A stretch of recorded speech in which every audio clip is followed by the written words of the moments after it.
서울에 내 집 마련하기. 타이밍을 언제로 어떻게 잡을 것이냐, 이제 이렇게 봅시다. 이건 그냥 당첨되는 게 의미가 없어. 그냥 시험 합격하고 이런 거랑 관계가 없이 이 기본적인 어떤 제도에 맞는 것들을 갖춰놨다라는 전제로 가야 돼요. 그래서 사주에서 어떤 걸 봐야 되냐, 가장 중요한 것은 일단 내가 경쟁에서 우위에 있는 사주여야 돼요. 이게 제일 중요해. 얘네가 제일 순위가 높아. 이런 애들은 청약, 내가 인생에서 한 번 쓸 수 있는 특별 공급도 쓰고 특별 공급으로 분양권 당첨이 된 상태에서 또 다른 투기 지역이 아닌 곳에 재당첨 제한이 없다는 전제 하에서 다른 곳을 또 당첨될 수도 있는 거예요, 얘네들은. 그러니까 기본적으로 경쟁에서 우위야. 이 사주들이 있고, 두 번째, 내 사주의 문제점이 해결되는 때. 세 번째로는 1번도 안 되고 2번도 안 되는 사람들은 언제 해야 되냐라고 봤을 때는 운 자체가 나에게 가장 유리할 때. 이렇게 세 가지 케이스가 됩니다. 첫 번째는 내가 경쟁에서 이제 우위에 있어야 되는 지점을 먼저 봐야 되겠죠. 이거는 뭐 여러분들은 짜증이 날 수도 있겠지만 사주 자체가 유리한 거야. 어떤 사주가 유리하냐라는 부분에서는 여러 타입들이 있습니다. 이게 뭐 한 가지만 있는 건 아니에요. 일단은 우리가 청약을 당첨되기 위해서는 제도에 대한 이해, 법에 대한 이해, 이것은 어디서 오느냐? 정보 습득에서 오는 거죠.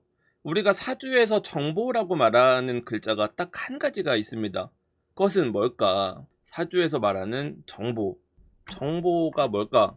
사주에서 말하는 정보는 재성입니다. 재성이 튼튼해야 정보에 대한 습득이 빨라요. 물론 이 정보가 좋은 정보인지 아닌 정보인지는 이제 구분을 해봐야겠지만 기본적으로 재성이 전제가 되어야만 정보에 관심이 있다, 호기심이 있다, 이걸 연결 지어볼까? 그럼 정보에 매일매일 관심이 있으려면 어떻게 해야 돼요? 매일매일 관심이 있으려면 부지런해야 되잖아. 매일 습득해야 돼. 부지런해야 해. 그러면 기본적으로 사주에서 재성이 무언가 일을 하고 있다면 부지런하게 일을 하고 있는 거예요. 그 사람은 부지런한 활동을 하고 정보 수집을 하는 거야. 다른 모든 글자 대비해서 재성이 제일 정보 습득력이 빠릅니다. 근데 이게 부지런하려고 하면 이 재성이 일을 해야 되는 거잖아요. 그 일을 하는 상태가 뭐냐? 재생관을 해야 됩니다. 관성을 생하는 재성이 되어야 부지런한 거예요. 그럼 만약에 재성이 관성을 생하지 않으면 어떤 거야? 정보가 너무 많아. 정보만 많아. 그럼 이런 친구들이 주로 하는 거? 그냥 뉴스만 많이 봐.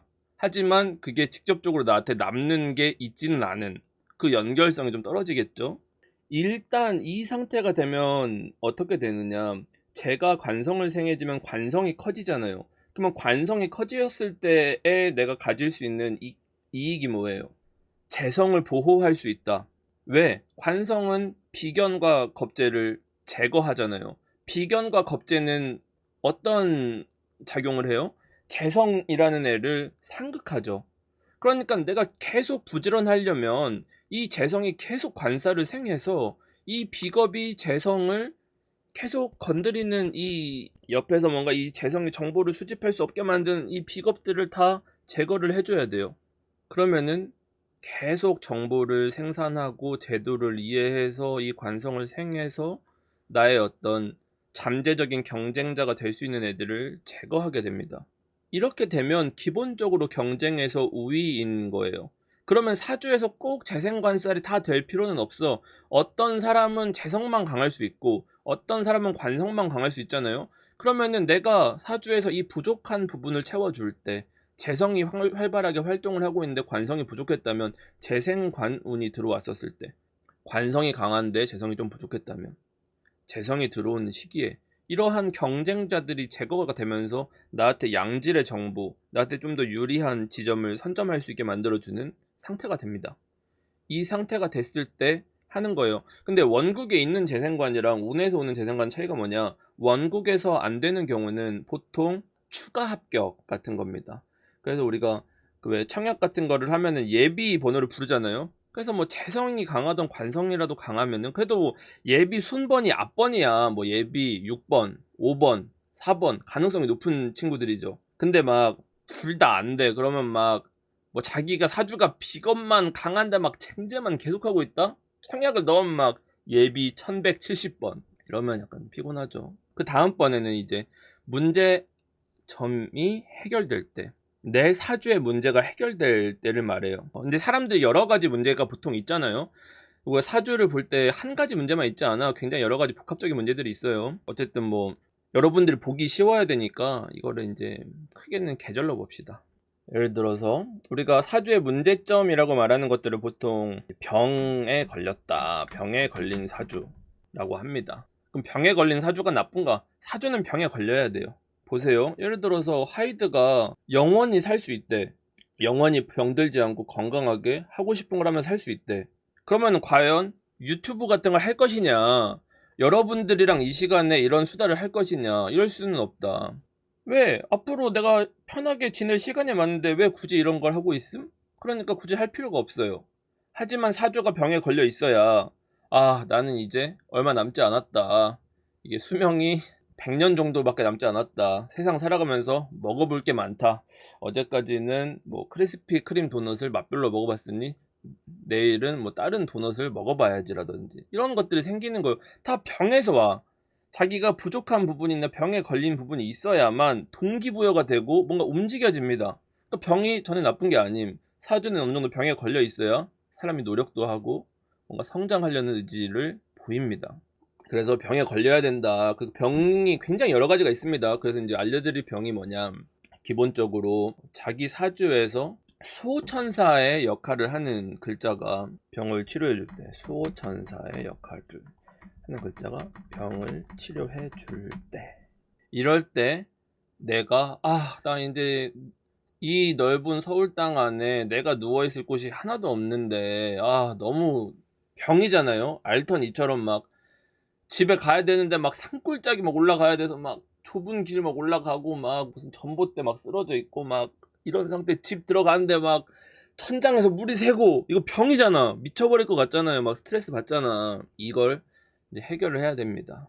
그래서 이건 어떤 식이냐, 다른 건 볼 필요가 없어요. 자기가 만약에 태어난 어떤 계절로 보면 가장 추운 시기가 언제죠?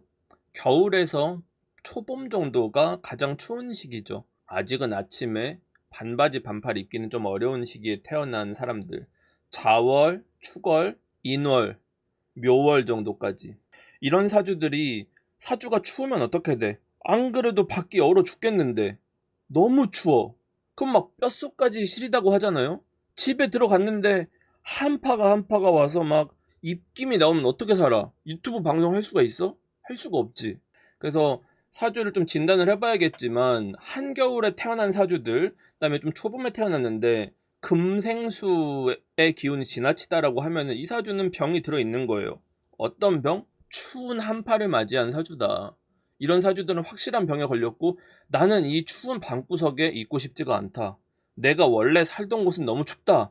떠나고 싶다. 따뜻한 곳으로. 그래서 기본적으로 이 추운 병에 걸리신 분들은 그 공간을 벗어나고 싶은 욕구가 굉장히 강해요. 그게 어딘지는 사람마다 다르겠지만 보통 가족을 벗어나고 싶다. 내 고향을 벗어나고 싶다. 내 어떤 살던 공간을 벗어나고 싶다. 이곳 자체에 있는 게 나한테는 너무 큰 고통이다라는 의미가 됩니다. 그래서 그것을 치료해 주는 때가 와야 되는 거예요. 그래서 사주가 병이 강하게 들었을 때는 이 따뜻한 온기가 들어와야 됩니다. 따뜻한 온기는, 이런 분들은 화운이 강하게 들어올 때를 말하죠. 화운이 곧 오잖아요. 을사년, 그 다음에 병원년이 오잖아요. 이때 기회다. 기회가 오잖아요. 명확하게 찝어드리거나 다름없습니다. 시기가 옵니다. 이 시기가. 그래서 이런 분들은 이 한파를 화끈하게 녹여야 됩니다. 한 방에 녹여야 돼요. 그러면 이제 사람들이 나는 살았다. 난 추위가 없다. 추운 애들만 병에 걸렸고 나는 병에 안 걸린 사람이구나. 뭐 이렇게 할 수 있는데, 모두가 병이 있을 수 있다. 따뜻한 시기에도 병에 걸릴 수가 있죠. 뭐 예를 들어서 여름에 태어난 사람은 어떤 병에 걸리냐? 예를 들어서 한 진월 정도부터 해서 4월, 5월 같은데 태어나신 분들은 너무 뜨겁잖아요. 그러면은 덥다라는 건 뭐냐면은 이게 차근차근 차근 온도가 우리가 적응할 수 있어야 되는데 태어난 곳이 사막이야. 더워 죽겠어. 엄마가 이제 뱃속에서 애를 낳아 가지고 응애 하고 태어났는데 사막이래. 갑자기 물이 없어. 너무 더워. 갓난 아기인데 너무 더워. 막 뭔가 옆집 다른 애들은 시원한 동네 태어나 가지고 막 수박 화채 같은 거 먹는데 나는 막 전갈 같은 거 잡아 먹어야 되고 막 내 몸에 있는 땀을 모아 가지고 물을 먹어야 되고 너무 짜증나죠. 갓난 아기인데. 그러니까 그런 병에 걸린 겁니다. 너무 더워. 죽을 것 같아. 짜증나. 시작하기도 전에 망가진. 어릴 때 재능은 가지고 있었으나 이 재능을 발현하기 어려운 친구들. 그런 병에 걸린 겁니다. 그러니까 이렇게 화세가 너무 강해서 온도가 뜨거운 분들이 뭐냐면 어릴 때는 천재 소리를 들어. 어릴 때는 재능 있다는 소리는 들었어. 하지만 태어난 곳이 오아시스 하나 없는 사막이야. 그래서 이 재능을 발현할 수가 없다. 나는 피아노를 치고 싶은데 모래 바람밖에는 없는 거야. 그럼 어떻게 해야 돼? 너무 더워. 제가 아까 말했잖아. 너무 추울 땐 어떻게 해야 돼? 빨리 그냥 뜨거운 불을 갖다 부어야 되잖아. 너무 더울 때는 시원한 물을 갖다 부어버려야죠. 냉수 마찰을 해야 되잖아. 그래서 이 시원한 냉수를 끼얹을 수 있는 시기를 기다려야 된다. 이렇게 화세가 강한 분들은 언제가 기회였냐? 사실은 앞으로보다는 지난 시간을 돌이켜보면 코로나 때가 이분들한테는 타이밍이었어요. 자기가 뭔가를 크게 변화할 수 있는 타이밍이었어. 그러니까 아마 우리가 좀 더 일찍 만났더라면, 그때쯤 하이드가 부동산에 관심이 있었더라면, 부동산 콘텐츠 같은 걸 했다면 그분들에게 조언을 해드렸겠지만 그때는 별 관심이 없었다. 그래서 좋은 시기가 지나갔다고 한다. 이분들은 좀 더 시간을 두고 기다려야 한다. 그런 겁니다. 앞으로 또 운이 오잖아요. 또 한 10년 정도 기다리면 또 오죠. 오는 계속 반복돼서 오니까 다음을 또 기다려야죠. 그러면 또 이제 가을에 태어나신 분들은 쟤네들은 이제 힘든 애들이고 나는 편안한데 왜 쟤네들은 저렇게 난리지? 라고 하지만 제가 늘 말씀드렸다시피 가을이라는 계절은 굉장히 애매한 계절입니다. 여름도 절반이고 겨울도 절반인 애매한 애들이야. 그러니까 가을은 살짝 더워지면 가뭄이 들어요. 농사를 지어서 이제 수확을 할 때가 돼서 비만 한번 내리면 되는데 비가 안 와. 그럼 어떻게 돼요? 내가 1년 내내 농사 지었던 나의 방울토마토 밭이 다 말라가지고 막 울고 있는 나의 모습이 사진 찍혀서 기사에 나오고 이런 분들 있잖아요. 공든탑이 무너지는 사주들입니다. 공든탑이 무너지는 병에 걸리는 거예요. 그래서 이런 분들의 문제는 뭐냐? 어릴 때부터 막 계속 꾸준히 막 계속 나는 한 가지밖에 안 했어. 막 뭐 그런 거 있잖아. 막 금속 공예를 어릴 때부터 막 재능이 있어가지고 계속 금속 공예만 한 거야. 근데 어느 날 갑자기 이제부터 금속 공예라는 종목은 없어졌습니다. 당신은 다른 걸 하셔야 돼요. 근데 난 이제까지 한 게 금속 공예밖에 없는 거야. 너무 짜증나죠. 내가 오랫동안 공들여 왔던 게 한 번 가뭄 들었을 뿐인데 사라짐. 그래서 이 가을에 태어나시는 분들은 이 가뭄을 조심을 해야 된다. 그래서 이 가을에 태어난 분들도 너무 뜨거워지면 가뭄이 들겠죠. 그럼 내가 오랫동안 해왔었던 것들을 바꿔야 될 만한 어떤 상황이 처해지거나 갑자기 추워졌을 때는 내가 준비 안 된 어려움이라는 변수를 대응해야 되는 상황이 되는 거야. 그러니까 가을은 조금만 더워져도 공든탑이 무너지는 거고 조금만 확 추워진다고 하더라도 내가 미처 대응하기 전에 변수가 발생.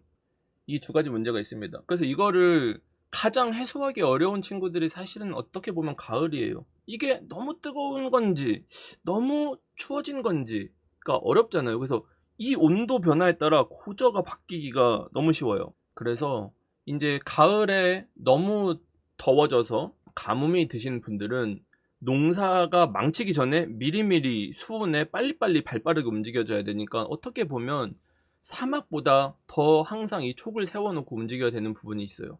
그리고 이 가을에 태어났지만 수의 기운이 또 너무 많아서 너무 급격하게 추워질 수 있는 사주들은 어떻게 해야 되냐면 미리 준비를 해야 돼. 너무 많은 것들을 다 하려고 하면 안 돼요. 그러니까 우선순위를 정해야 된다. 그리고 준비를 해야 된다. 얘네들은 만약에 가을에 이 추워지는 애들은 준비할 수 없는 환경이라는 건 뭐냐면 내가 하고 싶은 게 너무 많은데 타협점이 없는 겁니다. 쉽게 말하면은. 그래서 막 예를 들어서 자본이나 이런 것들을 계획을 세워야 되는데 집도 사고 싶고 차도 사고 싶고 애도 낳고 싶고 여행도 가고 싶다. 이것저것 다 하고 싶은 친구들이에요. 그러면 하나도 제대로 할 수가 없겠지. 그리고 내가 그렇지 않더라도 내 주변 사람들이 서로 의견이 다 달라서 이게 하나로 조율이 되지 않은 거야. 그러니까 뭔가를 할 수가 없는 상황이 되는 거죠. 그래서 이 주변 정리를 해야 되는 게 중요한 분들입니다. 그리고 이제 좀 천천히 하는 방법들은 있어. 그러면 사주가 저는 엉망인데 뭐 이거 말고 대응책이 없냐. 너무 막 난장판이다. 이것도 되고 저것도 되고 문제다. 그럼 어떻게 해야 되냐. 그럴 때 써야 되는 게 있으면 좋아주는 애들이 토예요. 토. 그래서 운에서 토가 오던지 내 사주에 토가 하나 정도가 있어줘야 이런 것들을 제때제때 맞춰서 미리미리 준비해서 대응할 수 있는 그런, 나쁘게 말하면 쫄보 마인드, 좋게 말하면 눈치가 좋다. 그래서 미리미리 준비하고 대응할 정신이 되어 있는 겁니다. 그래서 뭐 운이 직접 오지 않더라도 토운에 이런 것들을 준비해서 갈아탈 상황을 만들어 놔야 되는 거예요. 이 수호천사라는 게 운에서 생각보다 나에게 여러 가지 나갈 수 있는 어떤 루트를 마련을 해줬다. 토는 그러니까 보통 무토나 기토 정도는 돼야 되고, 지지토는 사실은 이게 한 가지 기능만 하는 게 아니라서 굉장히 어려워요. 근데 진술충미 중에서는 미토의 영향력이 가장 강한 편이고, 어떤 걸 핸들링 한다는 측면에서는 이 봄, 여름과 가을, 겨울 사이에 중간 지점에 있는 토기 때문에 이 중심에 있는 역할을 되게 잘 합니다, 미토가.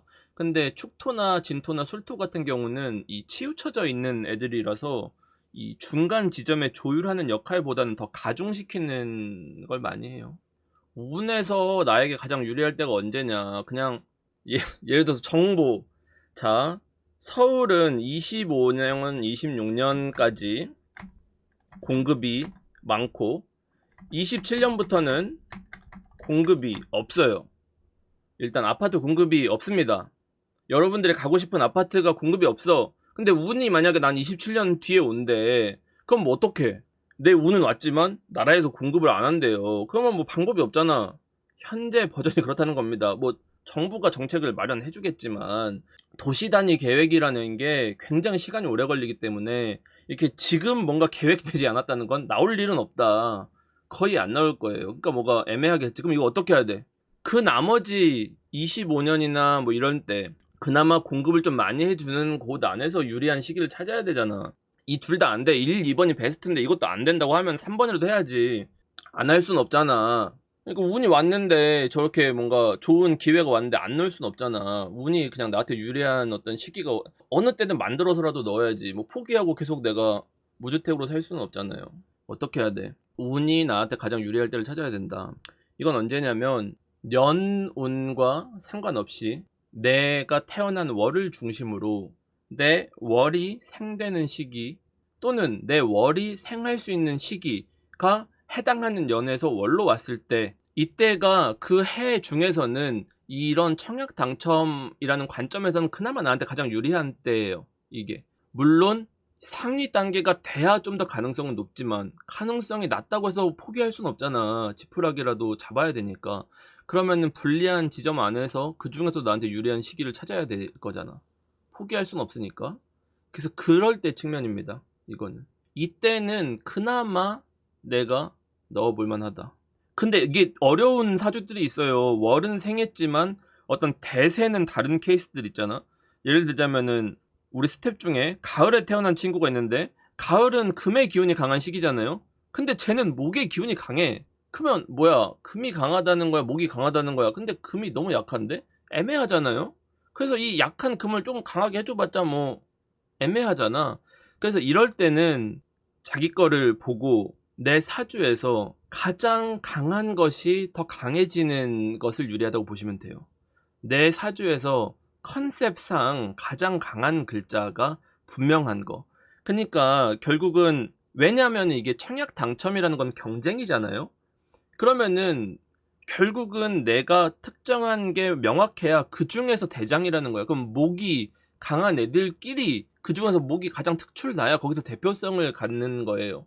그다음에 이게 목으로 봐도 되고, 아니면 뭐 예를 들어서 육신으로 본다. 비겁이 강한 사람은 내가 인성으로 생을 받는 운이 되면 그 비겁이 나한테 유리한 상황이 되는 거예요.